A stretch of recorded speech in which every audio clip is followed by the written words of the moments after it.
Па потоа домаќинот се враќаше, изравни на 4-4, поведе со 11-9, со 18-14, имаше 3 сетни штопки, не ги искористи на крајот со 26-24 доаѓа до првата победа во новата надпреварувачка година во оведното коло, а до неа дојде со 19 поени на Галдино, која имаше 17 од напад, 1 од блоки, 1 нас и направи само 2 сервис грешки бразилката, до 10 дојде техничарката Контона Сиу, а до 9 Мила Ваковска. Во редовите на Фитфан во поразениот состав 21 поен за одличната 17 годишна Матеја Петровска, 9 поени за Марија Коцевска, по 6 за Трајковска и за Тасевска.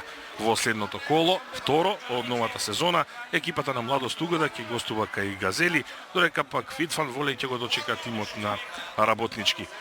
Почитувани гледачи, 4 сета, повтор пат во третиот пренос од оваа надпреварувачка година на македонската телевизија, откако го гледавме дуелот на Работнички Скопје и Струмица жени, кој заврши во 3 сета.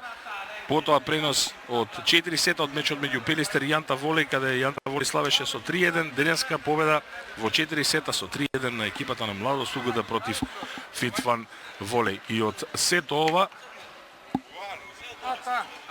во одјавата не смееме да заборавиме нешто што дополнително верувам дека денеска го обедини народот и сите околу нас, и пораката од прерано починатиот Тоше Проевски, кој велеше: цел свет е убав кога си насмеан, кога си нерасположен, те нервира и сончев ден.